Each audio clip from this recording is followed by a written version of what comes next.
ni en sus personas, ni en sus haciendas. La respuesta de Felipe III, la respuesta...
de los muñidores de José Vicente, que al final otra vez acabar con ustedes. Sí. No, pero viene el jefe, siempre ha sido el jefe ahí, yo no sé lo que hacía. Lo que pasa es que... Quiere volver. Ah, sí, bueno, Fernando Vergasera también es... Fue presidente de la primera Junta Autonómica. Su hermano. Ah, bueno, claro, y Vergasera era presidente de la Junta de Autonomía cuando tú eras cónsul general. Claro. Este mensaje ha sido escrito ayer. Estimado amigo, en primer lugar deseo transmitirle nuestra gran satisfacción por el desarrollo de este gran coloquio España-Marruecos, Diálogo y Convivencia, a celebrar los días 23, 24 y 25 en los Corrientes y en su ciudad, lamentando no poder asistir por compromisos de última hora. Así pues, quedamos totalmente interesados en cooperar con esta asociación en la creación, esto es interesante, en la creación de una filial en la ciudad de Granada, cuyo prestigio es indiscutible, por lo que ruego transmita al señor Harrach nuestro profundo agradecimiento por todo lo que ha hecho por la ciudad de Tetuán en Granada. En espera de recibirle en Granada, no dude de contar con nosotros para cualquier cosa que estime oportuno. Este es el mensaje que entregamos. Bueno, El 7 de abril de 1956, en que España reconoció la independencia de Marruecos, ya que durante el periodo anterior, comprendido entre el año 2027, España tuvo que hacer frente a una formidable resistencia armada del pueblo marroquí en el norte, que rechazaba de plano el protectorado impuesto al país por el Tratado Franco-Marroquí del 30 de marzo del año 12. Segundo, que la zona adjudicada a España en el convenio franco-español del 27 de noviembre del año 12 era parte integrante de lo que se ha dado en llamar el Marruecos Norte y otra al sur totalmente desértica, y ambas eran terriblemente pobres, con unos recursos naturales tan reducidos, tan escasos, que los ingresos del presupuesto general del máster jalisciano no alcanzaban a cubrir más que la tercera parte de los gastos. El presupuesto del gobierno español tenía que aportar el importe de las otras 2/3 partes como anticipo reintegral. Tercero, que España, a diferencia de Francia, sabía que tarde o temprano el protectorado tendría su fin, y por eso la política practicada por ella en su zona no tendía a anular la identidad y los valores marroquíes. Era una política fraternal como correspondía a dos pueblos que han convivido juntos durante varios siglos de su historia. Prueba de ello es su política sumamente tolerante con el movimiento nacionalista, con las instituciones religiosas del país, con la lengua y la cultura árabes, amén de los usos, costumbres y tradiciones, como tendré ocasión de señalar más adelante. Para mí, en el periodo de 28 años de paz y por ende de verdadera acción protectora que no pudo ejercerse en el periodo anterior, España hizo muchísimo en el orden moral o espiritual y no pudo hacer más de lo que hizo en el orden material, en una zona pobre, pobrísima, en la que había que hacerlo todo en el orden material. Prueba de la veracidad de este acerto es que los gobiernos del Marruecos independiente, a pesar de sus esfuerzos, tampoco han podido hacer en esta zona más de lo que han hecho durante más de 40 años de independencia, sencillamente porque han tropezado con una serie de problemas de no fácil solución que dificultan la integración del norte en la estructura del reino. A España le ocurrió lo mismo, ya que se encontró el año 12 con un territorio en el que había que hacerlo todo, empezando por dotarlo de una máquina administrativa moderna que brillaba por su ausencia, ya que la arcaica y mediocre administración martiniana no era acorde con los tiempos modernos. Ahora bien, como la mayoría de los detractores del protectorado español juzgan la obra de España en su zona comparándola con la francesa y la suya, y a pesar de que todas esas comparaciones son odiosas, yo creo que es hora de que alguien diga a esos detractores, primero, que en el orden moral, espiritual, no existe comparación alguna entre la obra española y la francesa, como tendré ocasión también de demostrar más adelante. Segundo, que nadie puede poner en duda que las realizaciones materiales francesas superan las españolas, pero hay que tener en cuenta que Francia se había quedado con el Marruecos último, o sea, la zona más fértil y de más recursos naturales del país, que le permitieron hacer lo que hizo. B, que esa obra material francesa se hizo en provecho de los colonos y explotadores franceses, Los moros constituyeron pura y llanamente el proletariado, clase obrera desconocida en el Marruecos anterior al protectorado. Fe que esa obra material francesa fue acometida con la idea de quedarse para siempre en Marruecos, que constituía pilar del imperio norteamericano francés, donde los franceses eran los amos y los moros a lo más que podían aspirar era su integración como ciudadanos de segundo orden o categoría o clase en la Unión Europea. No había más que 2 medinas concentradas en la parte occidental de la zona. España tuvo que crear 2 nuevas ciudades y más de 80 núcleos urbanos, dotándonos de una infraestructura, urbanización, adopción de agua potable, alcantarillado, etc. Como no había ninguna carretera, tuvo que crear una red de carreteras ciclistas que son prácticamente las mismas que existen actualmente. Tampoco había puertos y creó los de Alcenas y Yuma. Trazó un plan de protección de la riqueza forestal para su repoblación y explotación nacional. Habilitó perímetros de colonización con acceso a la propiedad. Construyó miles de edificios judiciales para oficinas, tribunales, prisiones, reformatorios, asilo, escuelas, institutos, bibliotecas, hospitales, dispensarios médicos, consultorios pecuarios, depósitos agrícolas, mataderos, mercados, etc. Dotó a la zona de una red telefónica, telegráfica y postal. Dotó a las ciudades de luz eléctrica y puso grupos de electrógenos en los núcleos urbanos de las cabinas. Creó el servicio de correos y organizó las aduanas a la moderna. Para llevar a cabo esta ingente labor, puso en marcha 2 planes generales de obras públicas del año 28 y el año 40. En el campo sanitario organizó la sanidad, declarándola gratuita para todas las clases sociales marroquíes. También fue gratuita la asistencia agropecuaria. En el campo docente organizó la enseñanza marroquí moderna, así como la religiosa y la profesional en sus grados primario, secundario y superior. Dispuso la realización de la enseñanza en todos sus grados, de modo que el español en las escuelas e institutos era para la enseñanza exclusiva del idioma y literatura española. Aprobó planes de estudios para la enseñanza oficial y privada. Autorizó la creación de escuelas e institutos privados en árabe. Declaró obligatoria la enseñanza primaria para los marroquíes. Instituyó libros de texto en árabe para todos los grados de la enseñanza marroquí. Creó la fiesta del libro y la del árbol en las escuelas. Instaló cantinas escolares y la sanidad escolar. Creó el bachillerato marroquí en árabe y el bachillerato hispano-marroquí, cuyos diplomas eran reconocidos en los países árabes.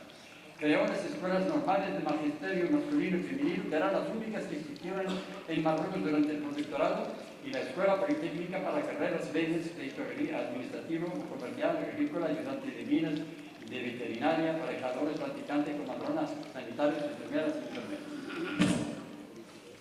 Creó las casas de Marruecos en el Cairo, en Granada y Madrid. Concedió becas para estudios en Egipto y España. La ciudad escolar en el núcleo de la futura universidad. En el campo cultural, protegió la propiedad intelectual. Existía el Patronato de Investigación y Alta Cultura de Marruecos, la Junta Superior de Monumentos Artísticos y Históricos, el Instituto General Franco para la Investigación Hispano-Árabe, el Instituto Corea Hassan de Investigación Árabe, la Biblioteca General del Protectorado en sus 2 secciones, la Biblioteca General también en 2 secciones, el Centro de Estudios Marroquíes, la Escuela de Bellas Artes, la Escuela de Artes y Oficios, el Archivo Histórico, el Archivo Jalisciano. Creó el Premio Marruecos para la Investigación Histórica en Español y el Premio Marrín en Árabe. Creó la revista Tamud de Investigación Hispano-Árabe. En el campo benéfico-social creó asilos de ancianos, orfanatos, comedores y locales para los pobres. Concedió gratuitamente semilla y fertilizantes a agricultores tradicionales marroquíes. Construyó casas baratas con un alquiler módico. La Caja General de Crédito concedía préstamos con un interés del 3% para la construcción de vivienda, la industria, la pesca y la agricultura. En el campo religioso, España respetó escrupulosamente la religión islámica y sus instituciones. Fomentó las instituciones de Harus, dotándola de un ministerio al que concedió la autonomía, por lo que no estaba sujeto al control de las autoridades españolas, ya que los no proveedores dependían directamente del ministerio marroquí, que no rendía cuentas más que al califa de la zona. También había un Consejo General de Harus en el que estaban representadas las 5 regiones de la zona. Se construyeron miles de mezquitas y santuarios. Se atendió divinamente a los cementerios. Se concedieron subvenciones para las peregrinaciones a la Meca, para lo que se habilitó el transatlántico Marqués de Comillas. Se fomentó la enseñanza del Corán en las escuelas primarias, secundarias y superiores. Organizó las instituciones religiosas de Purmaret y Pilo Goliat. En cuanto al idioma árabe, España no solo observó un respeto absoluto, sino que fomentó el uso del árabe en la administración marroquí, en la enseñanza, en los tribunales de justicia serrana. Se toleraba el uso del árabe con caracteres latinos en el telégrafo. Los municipios funcionaban en árabe y español. Las administraciones del protectorado se relacionaban con los marroquíes en árabe. Y en los letreros de edificios públicos y privados no existía, se exigía el uso del idioma árabe, además del español, anteponiendo el árabe al español. En justicia, España concedió la autonomía al Ministerio de Justicia serrano, del que dependían directamente los cadíes, muftíes, adul y arruán. Había tribunales de primera y segunda enseñanza en todas las ciudades y cabillas y un alto tribunal de justicia islámica en Tetuán, en el que estaban representadas las 5 regiones de la zona. Se organizaron las funciones del qadi, del mufti, del adi y del uqi. En una palabra, en lo religioso no practicó en ningún momento la política bereber, que en la zona sur fomentaba la justicia consuetudinaria bereber, aplicada por las llamadas tradicionales, de tal modo que España, al crear las juntas rurales de fracción en las cabilas, no les concedió más que facultades puramente administrativas y económicas. En cuanto al nacionalismo, España toleró la existencia del movimiento nacionalista marroquí, aunque este en sus estatutos proclamaba que su fin era laborar por la independencia y la unidad de Marruecos, lo que contravenía al reglamento del derecho de asociación vigente en la zona, que disponía que las asociaciones no podían ejercer actividades algunas atentatorias al régimen del protectorado, y pedir la independencia o laborar por la independencia era atentatorio al régimen del protectorado. Franco, al tiempo que prohíbe a los partidos políticos en España, en la zona autorizó en el año 36 la fundación del Partido Reformista Nacional y el de la Unidad Marroquí, la creación de periódicos, revistas y nacionalistas en árabe que no estaban sujetas a la censura impuesta en España en la prensa nacional. Cuando en España estaban prohibidas toda clase de manifestaciones, en la zona estaban a la orden del día. La zona no, aunque no era independiente, era una zona de protectorado, estuvo representada en la Liga Árabe como si fuera un Estado independiente. En el protectorado español no se toleraba ninguna clase de discriminación racial, religiosa o política, ya que no había, como lo hubo en otras partes de Marruecos, ningún cartel que prohibía a los moros y a los perros la entrada a determinados cines, teatros, casinos, restaurantes, cafés, hoteles, pensiones y otros lugares públicos. Tampoco hubo discriminación en el acceso a los cargos públicos. En resumen, el protectorado español no trató de españolizar, sino de modernizar la vida marroquí sin atentar contra los usos, costumbres y tradiciones de los marroquíes. Y es que España no podía ejercer otra clase de protectorado distinta a la practicada por el pueblo español, unido al marroquí por lazos de índole varias, raciales, sociales, culturales, fraternales, producto de la convivencia de los dos pueblos vecinos cuyas historias se confunden y se interfieren, tanto que a veces se tiene la sensación de que se trata de la historia de un solo país cuyas dos mitades se encuentran situadas al norte y al sur de un brazo de mar, que más que estrecho es el río que une a los pueblos, que están obligados a entenderse, y de seguro que les anima el deseo de entenderse de lo que es prueba este encuentro hispano-marroquí. Quiera Dios que así sea para siempre.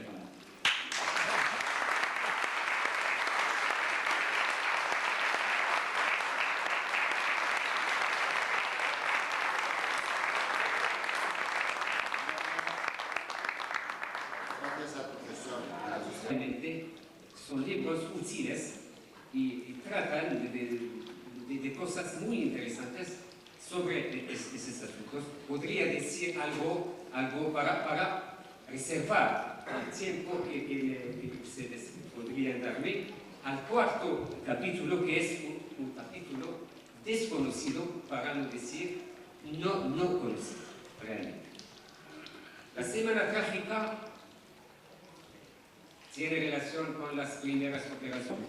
Y yo pienso que en este movimiento había algunos personajes quizás trotskistas o anarquistas que han dado un aliento a este. Misma cosa con la guerra civil. Para resumir al máximo la guerra civil, la actitud de las... Yo hablo de las izquierdas, incluso el socialismo, La actitud fue una actitud de incomprensión, realmente. Y tengo muchísimas fuentes sobre la real actitud de incomprensión, realmente. Simpatía, claro, simpatía porque fue el hombre de la libertad, como un izquierdista español podría rechazar a la libertad. Con principio fue pero simpatía inoperativa. Tercero capítulo, el nacionalismo marroquí, la Segunda República. Una decepción total. Realmente una decepción total, y he ensayado a explicar esto. Todo esto es conocido. Y llego ahora al cuarto capítulo, realmente. Perdón para lo que voy a decirlo.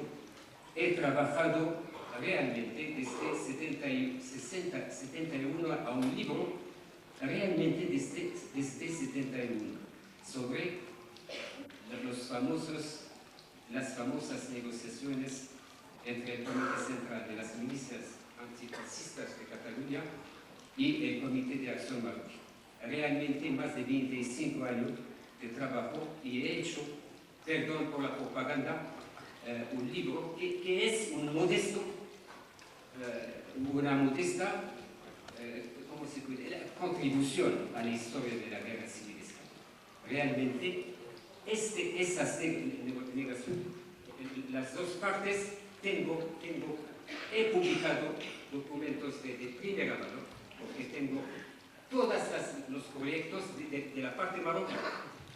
Realmente 11 páginas que he descubierto como un milagro. Con una investigación en las fuentes inglesas, no voy a hablar de problemas técnicas. El tratado fue firmado. Yo pienso que fue firmado, he ensayado aliar el texto del convenio desde 1971. Y hasta ahora tengo 3 o 4 proyectos. Y yo pienso que el tratado fue firmado entre el 19 y el 21 de septiembre de 1936. ¿Qué dice este tratado? Este tratado dice eso. Hay que explicar algo antes de hablar del tratado. La cuestión fue simple. El levantamiento comenzó en la zona norte. Hay que hacer un levantamiento militar en la retaguardia de Franco en el Rif, en cambio de una cosa muy simple, la independencia. Aún esta palabra, la independencia, más de 15 años para decir si fue una autonomía o una independencia. La verdad es que es muy simple, porque hay una cuestión jurídica muy simple. No se puede desligarse de la soberanía del soberano marroquí. Fue autonomía vis-à-vis, como se dice, ante el monarca, el rey marroquí, y independencia ante España. 15 años de reflexión para aliar porque en los proyectos se habla de esas dos palabras, autonomía e independencia. ¿Qué quiere decir un tratado internacional con el Comité Central de las Milicias Antifascistas de Cataluña? ¿Qué quiere decir? Quiere decir que este comité fue creado al comienzo de la guerra civil y compuesto de todas las organizaciones sindicales políticas de izquierda, incluso los republicanos, izquierda, autonomistas catalanes y otros. El tratado fue firmado solemnemente, pero lo que pasa es simple, es que el Comité Central de las Milicias Antifascistas no tenía competencia jurídicamente de comprometerse o de firmar un tratado internacional. Es una cuestión de derecho internacional. Como una organización podría firmar un tratado internacional. El argumento de Francisco Largo Caballero fue un argumento muy simple, pero muy lógico. Pero el derecho, el bon sens, el derecho, ¿qué quiere decir el derecho en la marcha, como se dice, no la marcha de la historia, en la marcha de la historia? Francisco Largo Caballero rechazó el tratado porque ha hecho una autocensura. Es muy complicado, porque Francia fue al origen con Inglaterra de lo que se llama el Comité de Londres, el Comité de No Intervención, y Francisco Largo Caballero estaba esperando una ayuda secreta. De toda manera, la ayuda fue continuando secretamente con relación con mercados anteriores. Pero lo que esperaba Largo Caballero es que Francia haga más presión sobre Italia y Alemania para que esas dos potencias ayuden menos el régimen de Franco. La cuestión es más complicada que esto. Estoy ensayando resumir al máximo lo que se ha pasado. ¿Qué relación con mi población? La relación es radical. Porque esas organizaciones se han sometido a la voluntad del jefe del presidente del gobierno español, del socialista Lenin español. No han luchado porque podrían cumplir